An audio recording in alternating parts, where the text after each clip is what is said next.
तो सबसे पहले आपके जितने सारे बयान अभी आ रहे हैं, पहले उनको हम डिकोड करते हैं, उनको डिकोड करते हैं। और अभी बहुत सारे लोग ये कह रहे हैं कि why don't you mind your own business.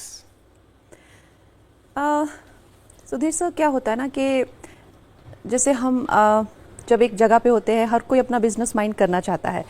When I was in films, उस टाइम मेरा ज़्यादातर जो एक कंसर्न था वो मेरा करियर, जो मेरी खुद की आमदनी है, खुद का मेरा जो स्टेटस है, जो मेरा एक फिल्में हैं, उसी से मैं पूरी तरीके से कंसर्न थी। तो उसको लेकर जो मुझे लगता था कि कुछ चीज़ें हैं, चाहे वो छोटे छोटे इश्यूज हो गए, चाहे वुमेन एम्पावरमेंट की फिल्म्स हो गई, चाहे मैंने बड़े बड़े प्रोडक्शन हाउसेस के खिलाफ जो है, जो आउटसाइडर्स को बैन करके रखा था, या ट्रीटमेंट, उस तरह का ट्रीटमेंट, तो उनको लेकर मैं हमेशा कहती रहती थी। लेकिन वो मेरे ही काम से जुड़े हुए विषय थे। ऐसा नहीं कि मेरे काम से जुड़े हुए विषय को, इस समाज का सुधार मैं नहीं कर रही थी, क्योंकि मुझे ही जो है एज आउटसाइडर प्रताड़ित किया गया था। और उस तरह के मैंने सारे विषय जो है, चाहे वो महिलाओं को लेकर पे पैरिटी, जब मैंने साल की सबसे बड़ी ब्लॉकबस्टर दिया, तो मुझे लगा मेरी सैलरी क्यों नहीं बढ़ सकती, मुझे क्यों कह रहे हैं कि महिलाएं कभी इतना चार्ज नहीं करती। तो ये सब मेरे, मैं कहूँगी, व्यक्तिगत इश्यूज में आते हैं, जबकि एक वाइडर भी रेंज हो जाती है। जब आप एक पब्लिक फिगर है, एक हाई प्रोफाइल करियर है, तो आपके इश्यूज छोटे से छोटे भी छोटे नहीं होते हैं। अब जो है, हमें जिस तरह से एक जनता ने चुनकर भेजा है, एक मान्य, सम्मान्य या प्रतिष्ठित कह लीजिए समाज में एक ऐसा स्थान दिया है, तो अब उसको लेकर भी हमारी चिंताएं जो है अब अलग तरह की हो गई है। ज़्यादा चीज़ें जो है पर्सनल से निकलकर अब जो है सामाजिक चीज़ों में ज़्यादा हमारी रुचि हो गई है। लेकिन आप अपनी रेंज देखिए, राहुल गांधी से लेकर बाबा रामदेव, कृति सनन, आशुतोष राणा, सबके बारे में आपने सबको लपेट लिया। ये तो आप व्यक्तिगत लोगों की बात कर रहे हैं, आप विषयों की बात नहीं कर रहे हैं। विषय अलग है, ये तो व्यक्तियों की आप बात कर रहे हैं। ये जितने भी कैरेक्टर हैं, ऑपोजिशन लीडर को छोड़कर, आपने हमारे ऑपोजिशन लीडर को जो है इन सबके साथ में ले लिया। वो हम सभी के लिए ऑपोजिशन लीडर, तो हम सबके लिए ऑपोजिशन लीडर है, जो भारतीय जनता पार्टी के जो कार्यकर्ता हैं उनके लिए हैं। लेकिन बाकी जो व्यक्तियों के आपने नाम लिए, उनसे जो है, इन्होंने तो, इनका तो सेम फॉर्मूला कि आ बैल मुझे मार। इन लोगों ने अगर मेरे बारे में भद्दी टिप्पणी करनी है, तो इनको भी तो सुनना पड़ेगा ना कि मेरा क्या विचार है उस टिप्पणी के बारे में। तो वो एक आप अलग अलग विषय है। कृति सनन ने अपना एक स्टेटमेंट दिया जिसमें उन्होंने कहा कि भाई लड़कियां क्या पहनेंगी, क्या नहीं पहनेंगी, ये सब लोग हमें क्यों बताएंगे, ये कब रुकेगा। अब उसी पर राहुल गांधी लिखते हैं, what a woman wears, what she does and where she goes is her choice, stop trolling women for exercising their freedom, smash the patriarchy. नहीं, लेकिन देखिए, वो तो ऐसे भी उन्होंने जिस तरह की फिल्मों में हम देखते हैं, उनको कौन रोक रहा है कुछ भी पहनने से? किसने उन्हें आज तक रोका है? किसको क्या पड़ी है कि वो क्या पहन के आती हैं? मुझे तो नहीं लगता आज तक किसी को भी कुछ भी पड़ी हुई है उनके वस्त्रों की। इतनी बुद्धू सोच कैसे हो सकती है? किसी भी सिविलाइजेशन का एस्थेटिक एक्सप्रेशन ही फेस्टिवल है। अब मैं रक्षाबंधन की हम बात कर रहे हैं, तो राहुल की स्टेटमेंट में ये रक्षाबंधन वर्ड क्यों नहीं है कि a woman can wear whatever she wants to wear on Rakshabandhan? Rakshabandhan is an expression of it's a religious expression of a civilization. उसमें जो है एक प्रॉपर उसके प्रॉपर नियम होते हैं, जैसे पूजा के नियम होते हैं, उस तरह से उसके प्रॉपर नियम होते हैं। और राहुल गांधी अपनी थिंकिंग में कितने कंफ्यूज्ड हैं। 3-3 साल की लड़कियां जब बुर्का पहनती हैं, तो उनको नहीं लगता कि वो कहीं ना कहीं पेट्रियार्की है, क्योंकि वो बच्ची को अभी पता भी नहीं है कि वो बुर्का होता क्या है। उसके लिए तो वो कभी आवाज नहीं उठाएंगे। तो कहीं ना कहीं क्या उनकी, आपको नहीं लगता कि सिर्फ ये एक बहुत ही लिमिटेड, जिसे कहते हैं ना कि कहीं ना सिर्फ सनातन धर्म, और चाहे वो मनु ऋषि के बारे में हो, चाहे वो सनातन को जो है अटैक करना, आपको नहीं लगता कि स्पेसिफिक जो उनकी सोच है सिर्फ सनातन के ही अगेंस्ट है, उसी को ही वो माना कि मैं तो उनको हाफ क्रिश्चियन भी नहीं कहूंगी। भी देख रहा था कि क्या इसी तरह की एड आप ईद पर बना सकते हैं ये कपड़े पहनकर? अगर यही कृति अगर ईद पर एक पोस्ट डालेगी तो क्या ऐसे कपड़े पहनकर डाल सकती है? मुझे लगता है वहां तो फिर भी आप अपनी कजिन और बहनों से शादियां करते हैं। आई मीन उनको तो इतना सेंसिटिव होना भी नहीं चाहिए जितने की वो हैं। लेकिन हमारी संस्कृति में तो इतनी बारीकियों से हर रिश्ते की इतनी गरिमा है, और इतनी परंपराएं हैं, और इतनी रेखाएं हैं, और इतनी सीमाएं हैं हमारे संस्कृति की। उसमें हम तो बहनों के साथ तो कभी शादी करते ही नहीं, हम तो गोत्र में शादी नहीं करते हैं। पर अभी देखिए, अभी वो एड वापस आ गया, वापस मतलब उन्होंने विड्रॉ कर लिया। वो तो मैं वही कह रही हूं। आपको लगता है कि आपने सही मुद्दा उठाया और ये आप ही की वजह से हुआ कि वो विज्ञापन उन्हें वापस लेना पड़ा? मुझे लगता है सभी लोग शॉक थे, अपॉल्ड थे सबसे ज्यादा। और मुझे लगता है ब्रालेट उसमें से एक छोटी सी चीज थी, लेकिन सबसे ज्यादा हिंदुओं को एक, ऑब्वियसली हम लोग उस लाइन से आते हैं तो हम लोग ये पॉइंट आउट कर सकते हैं, लेकिन माता पिता कहाँ है, घर कहाँ है, हलवा पूरी, भगवान, टिक्का, अक्ष, धूप, दीप, कुछ भी नहीं है। आप पूरी तरह से जो है ये एक ऐसे देश में जहाँ पे सनातन अपनी अस्तित्व की लड़ाई जो है कई सदियों से लड़ रहा है, वहाँ आप बार बार यही नॉर्मलाइज करते रहते हैं कि ठीक है चलेगा, नहीं चलेगा, टीके के बिना राखी नहीं चलेगी। आप कहते हैं कि aesthetics don't matter, no, a festival is a aesthetic expression of a culture and a civilization. नहीं तो फेस्टिवल करेगा ही क्यों? ये तो वो बात हो गई ना कि यार अगर मैं इतना गरीब हूं और मेरे अंदर वो ना क्षमता है तो मैं फेस्टिवल नहीं कर सकता। कहीं ना कहीं एक जो है सिविलाइजेशन इवॉल्व होती है तो उसका वो स्वरूप निकल के आता है और वो हम सारी दुनिया को दिखाने लायक होता है। और अब आप देखिए, पैट्रियार्की जो है ये एक सामाजिक विषय था पहले, अब ये राजनीतिक विषय बन गया है। और वो इसलिए बन गया है क्योंकि राहुल गांधी लगातार इसको एक मुद्दा बना रहे हैं। आपको ऐसा लगता है कि राहुल गांधी ये सब जो बात कर रहे हैं जेन जी से जुड़ने के लिए कर रहे हैं, या कुछ अब जो नए जमाने की जो लड़कियां हैं उनको प्रभावित करने के लिए? अभी आप देखिए कि हर व्यक्ति जेन जी के पीछे पड़ा है, सबको जेन जी जैसी बातें करनी है, सबको जेन जी जैसा दिखना है। तो Gen Z is the new flavour of politics also. युवाओं को देखो, युवा तो हमारे देश के लिए, जैसे प्रधानमंत्री जी कहते हैं कि युवा हमेशा से ही हमारी सबसे बड़ी ताकत रही है, और एज ए इकोनॉमी ऑल्सो युवा हमेशा ही प्रधानमंत्री जी के लिए जो है सबसे, आई थिंक उनकी जो देश को लेकर जो एक्साइटमेंट है और 2047 का जो विजन है उसको लेकर भी प्रधानमंत्री जी बहुत ही, हर चीज़ उनकी जो सोच है युवाओं से ही कनेक्टेड है और रिलेटेड है। लेकिन अगर ये लोग जुड़ना भी चाह रहे हैं तो ऐसे कोई रिजल्ट या पोस्ट पोल जो आता है अभी तो लगता तो नहीं कि जुड़ पा रहे हैं। I think people see through them.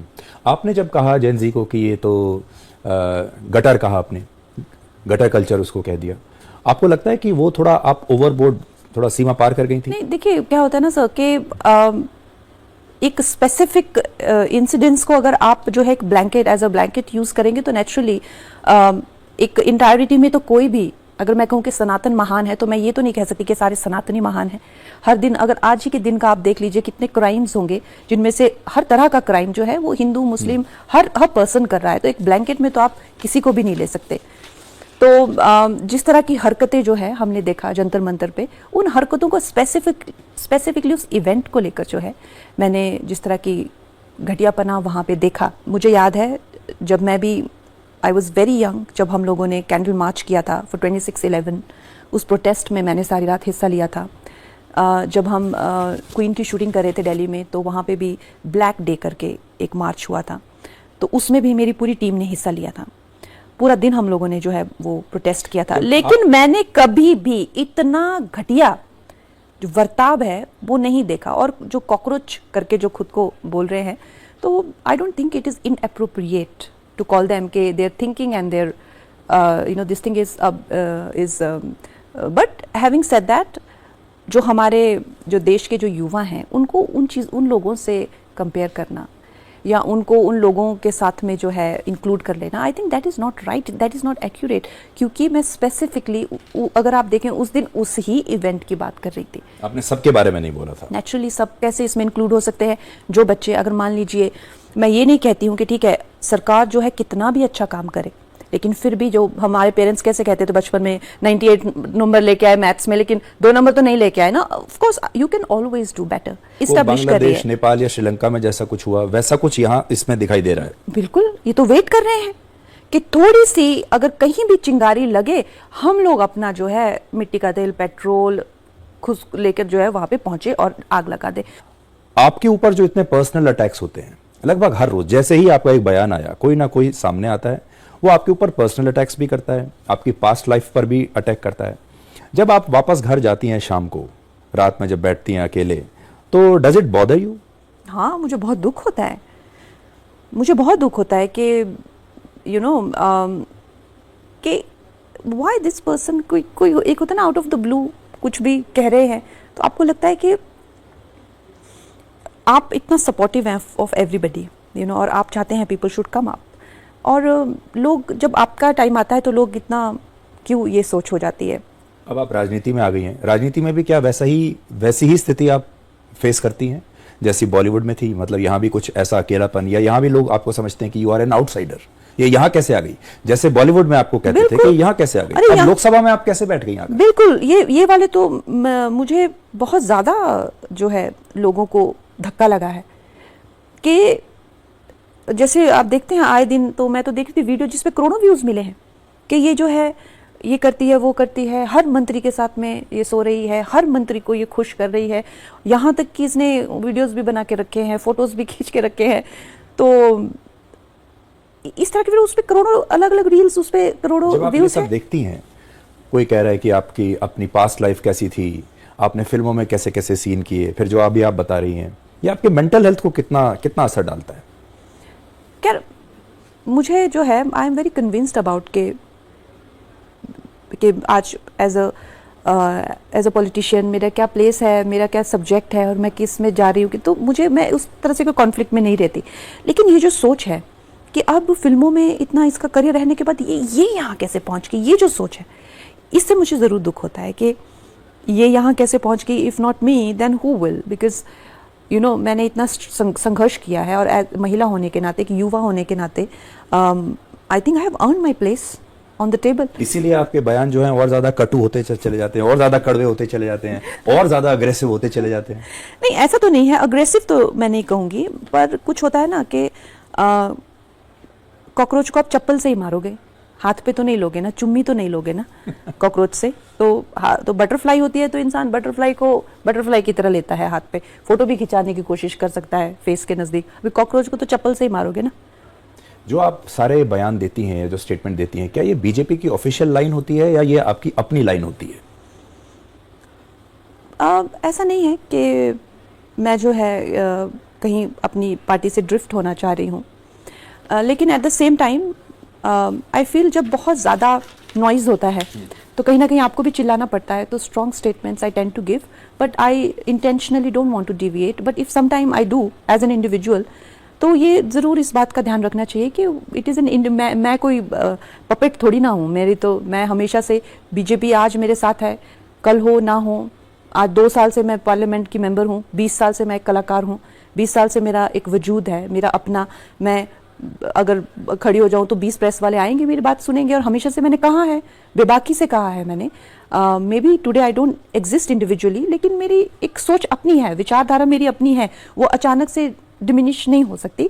मैं कोशिश करती हूँ, मेरी एक्चुअली में अलाइनमेंट पार्टी के साथ बहुत ही नेचुरल है, तो कभी कुछ पुट ऑन नहीं करना पड़ता। बट हाँ, आई एम श्योर कहीं ना कहीं, जैसा आपने कहा कि कभी ऊंच नीच हो जाती होगी, जो खटकती होगी उनको भी खटकती होगी, लेकिन जैसे मैंने कहा कि मैं अभी नई हूँ, इस चीज़ को समझ रही हूँ, एंड आई प्रॉबेबली थोड़ा मैं आप अपना भविष्य अभी और 5 साल 10 साल के बाद क्या देखती हैं? Do you want to become a season politician? क्या आप अपने आप को आगे चलकर और बड़ा एक पॉलिटिशियन के तौर पर कोई संवैधानिक पद पर, भाई मुख्यमंत्री, मंत्री, या इस तरह के रूप में आप अपने आप को देखती हैं, या आपको लगता है कि आप वापस एक्टिंग में चली जाएंगी? हर आदमी अपना भविष्य के बारे में कुछ सोचता है कि मुझे आगे क्या करना चाहिए। तो मैं आपसे ये पूछूं कि आप आज से 10 साल के बाद अपने आप को कैसा देखते हैं, कहाँ देखती हैं? Very difficult to answer, specially जितनी अनसर्टेनिटीज़ आज के दौर में है। पहले दुनिया में ऐसा होता था ना कि जैसे आप पॉलिटिक्स में आ गए तो आप भी पॉलिटिक्स में आए हुए हैं, एक तरह से अब क्या है, बहुत अनसर्टेनिटीज़ हैं। जैसे आपने देखा सोशल मीडिया को लेके कर लीजिए, या दौर को लेके देख लीजिए, अभी जैसे एक हमारे मंत्री का ही रिजाइन मांगा, नहीं तो एक अनसर्टेनिटीज हर करियर में हो गई है। आपको कभी ये डर सताता है कि अगले लोकसभा चुनाव में आपको टिकट ना मिले शायद? डर तो नहीं, डर तो नहीं हो कह सकते उसको कि ये एक डर है मुझे कि नहीं मिला, क्योंकि मैं ऑलरेडी ऐसा, मुझे कुछ खास तो मतलब ठीक है, जैसे आपने कहा कि मेरे विषय बहुत ज़्यादा हो गए हैं, अभी विषय मेरा एक इंडिविजुअलिज्म से लेकर अल्ट्रुइज्म तक जा रहा है, लेकिन एट द सेम टाइम ऐसा नहीं है कि मुझे डर हो गया कि मेरा अस्तित्व खत्म हो जाएगा। I am a film maker, I am a writer, and I absolutely love my job, and I am an hugely desirable actress for so many directors who are just waiting कि भाई आप, सबसे पहले तो मुझे ये कहते हैं कि भाई आप क्यों चली गई यहाँ से, तो बहुत सारा कुछ करने को है लाइफ में। अगर आप वापस बॉलीवुड में जाएं तो आपको काम मिलेगा? मेरा खुद का प्रोडक्शन हाउस है। मैं वो अलग बात है कि मैंने अपने लिए अपनी खुद फिल्म में बनाई, लेकिन क्या बड़े बैनर्स या मैंने अभी बड़े फिल्म स्टार्स, बड़े डायरेक्टर्स आपको अपने साथ चाहेंगे कि आप उनके साथ काम करें? Will they sign any film with नहीं, यू? उनको तो मैंने ऐसे भी रिजेक्ट कर दिया था। इतने ज्यादा मैंने अवार्ड फंक्शंस में जाना मना कर दिया था। एक टाइम पे तो मुझे 100 कॉल्स आते थे, क्योंकि मेरी फिल्में ऐसे कि उनको अगर बेस्ट एक्टर ना दे तो उनकी नाक कट जाएगी। खुद वो कंपनी के सीईओज, पेपर्स के सीईओ मेरे घर पे आके गिड़गिड़ाए कि मतलब मेरी नौकरी चली जाएगी अगर तुम अवार्ड नहीं लिया तुमने। उनके अवार्ड्स पे जाना, उनकी फिल्में ना करना, उनको वो तो मैंने पहले से ही उनको कब से रिजेक्ट कर दिया है। लेकिन मेरी खुद की अभी मैंने क्वीन 2 करके मतलब फिल्म की उसी सेम टीम के साथ में। मैंने हमेशा छोटे लोगों के साथ काम करके बड़ा सक्सेस दिया है, तो वही मेरी करियर की सबसे बड़ी हाईलाइट रही है। अभी भी मैं खुद एक फिल्म मेकर हूँ। मैंने मणिकर्णिका, इमरजेंसी जैसी फिल्में डायरेक्ट की हैं, टिकू एट शेरू, भारत भाग्य विधाता जैसी फिल्में प्रोड्यूस की हैं। तो मैं, ऐसा नहीं है कि किसी की खैरात पे जो और है। अभी जो आप फिल्में बना रही हैं, जैसे आपने कहा झांसी की रानी, जयललिता, इंदिरा गांधी, इस तरह के कैरेक्टर्स आप निभाना चाहती हैं, ये क्या आपकी एक पर्सनैलिटी का या आपकी इच्छा का एक रिफ्लेक्शन है कि आप ऐसी दिखना चाहती हैं, आप ऐसा कुछ करना चाहती हैं? थोड़ा एक तो एज अप्रोप्रिएट भी अब वो हो गए हैं रोल्स, एक तो वो बात नहीं, अभी तो आप बहुत यंग हैं। हमारे हीरोज तो 60-65 साल की उम्र में भी कॉलेज में घूम रहे हैं अभी। नहीं, but at the same time I think उन रोल्स को निभाने के लिए एक सर्टन डिमीनर, एक सर्टन एज एंड एक पर्सनालिटी चाहिए। तो आई थिंक वो मुझ पे ज़्यादा सूट करती है then to play heroine next to some Khan और कुमार। अगर आज आपको राहुल गांधी का सलाहकार बना दिया जाए एक दिन के लिए तो आपको उनकी एक सलाह, उनको आप कौन सी एक सलाह देना चाहेंगी? आपको लगता है मैं राहुल गांधी की I reject such a student और क्लाइंट, जो भी ऐसा सलाहकार जो होता है ना, यू नो, उनके भी जो बहुत आप देखे होते हैं ऐसे बड़ी बड़ी एजेंसीज होती हैं, वो एक्टरों को हायर करने से मना कर देती हैं कि उनका पोर्टफोलियो रिजेक्टेड, तो ऐसा रिजेक्ट है उनका पोर्टफोलियो मेरी एजेंसी में। तो नो आई हैव नो, मुझे कोई शौक नहीं है उनकी सलाहकार बनने का। आई एम श्योर उसके पास काफी अच्छी टीम है लोगों की, अच्छी अच्छी सलाहें देंगे। कभी आपको ऐसा लगता है कि आगे चलकर आप किसी और पार्टी को भी ज्वाइन कर सकती हैं? नहीं, बिल्कुल नहीं लगता। जब तक रहेंगी बीजेपी में ही रहेंगी? क्योंकि बहुत बार ऐसा होता है, भविष्य किसने देखा है, बहुत सारे लोग ऐसे होते हैं जो एक पार्टी से दूसरी पार्टी में चले जाते हैं। नहीं, हम वैसे लोग नहीं हैं। हम वैसे नीडी लोग थोड़ा ना है हम लोग। मैं जो हूँ वैसे कोई नीडी पॉलिटिशियन थोड़ी ना हूँ। मैं जैसे मैंने कहा कि मैं एक बहुत ही काबिल कलाकार हूँ। अगर मेरी आइडियोलॉजी मेरे वजूद से कॉन्फ्लिक्ट करती है तो ऐसी आइडियोलॉजी का होना ही मेरे लिए, मैं एक सनातनी हूँ और वो मेरी विचारधारा है। और मेरा जो है सनातन को लेकर जो विचारधारा है वो भारतीय जनता पार्टी के साथ अलाइन करती है। तो रामदेव जैसे जो लोग हैं ये भी सनातनी हैं, ये आपके विरोध में कैसे आ गए? रामदेव जैसे लोग जो हैं, आई थिंक एक जब उनका वो एक स्वदेशी का वो चला था, उस टाइम पे काफ़ी गवर्नमेंट ने भी उनको काफ़ी प्रोत्साहित किया। पर आई थिंक वो कैपिटलिज्म में बहुत ज़्यादा, क्योंकि सनातनी जो एक विचारधारा है ना, वो एक वक्त के बाद ना वो कैपिटलिज्म से भी क्लैश करने लग जाती है कि आप कितना एक्सट्रैक्ट जो है, आप अभी देखिए कितनी जनता की जो लैंड उन्होंने जो है ग्रैब कर ली है, लोग बिलख रहे हैं। आप देख रहे सुप्रीम कोर्ट से उनको फटकार लगती है। फिर जो है वो हमारी आयुर्वेद, जड़ी बूटियाँ, औषधियों को लेकर उनको जो जिस तरह से प्रोत्साहन मिला था योग को लेकर, उससे बढ़ के अब जो है वो बनियान, अंडरगारमेंट सब में एक जो कैपिटलिज्म की स्वामी रामदेव अब एक बिजनेसमैन बन गए हैं पूरी तरह से बिजनेसमैन। और उसमें क्या होता है ना कि बिजनेसमैन बनने में कोई बुराई नहीं है, लेकिन चोला मत पहनिए आप। बात सुनेंगे तो बहुत नाराज हो जाएंगे वो तो मुझसे ऐसे भी नाराज है। वो मुझे कहते हैं कि क्या मेरी जवानी क्या उनसे पूछा कि भाई आप कंगना के बारे में क्या कहते, उन्होंने प्रोटेस्टर्स को गटर झपका, तो उन्होंने कहा उसने उसका बचपन देखा, क्या था उसका जवानी क्या, तो क्या बाबा रामदेव मेरे बेडरूम में चिमकादड़ बन के लटका हुआ था? क्या उसने देखा? क्या था, क्या देखा? मुझे समझ नहीं आ रहा ऐसा क्या देखा, बताना चाहिए था ना क्या देखा।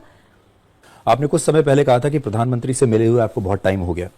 फिर देखिए इस सरकार को लेकर भी 2024 में नतीजे वैसे नहीं आए जैसे कि आने चाहिए थे। फिर अब इतनी बड़ी कंट्रोवर्सी हुई, ये जो जेनजी वाली हो रही है या कॉकरोच पार्टी वाली हो रही है, यानी ऊपर नीचे राजनीति में चलता रहता है। आपका जो रिलेशनशिप है प्रधानमंत्री के साथ वो कैसा है अभी, और how do you rate him? क्या वो समय के साथ साथ और बेहतर होते जा रहे हैं या समय उनके लिए और ज्यादा चुनौतीपूर्ण होता जा रहा है? नरेंद्र मोदी जी से पहले जो भी प्रधानमंत्री रहे हैं उनको लेकर स्पेशली इंटरनेशनल मीडिया हमेशा एक ही क्वेश्चन जरूर पूछा करते थे, और वो क्वेश्चन था, what do you think, will India survive, will India survive? तो एक अस्तित्व का प्रश्न हमेशा पूछा जाता था जब भी प्रधानमंत्रियों से पूछा जाता था। लेकिन आप सोच सकते हैं कि नरेंद्र मोदी जी से कभी कोई ये क्वेश्चन पूछेगा? उसका कारण यही है कि सबको पता है कि भारत अब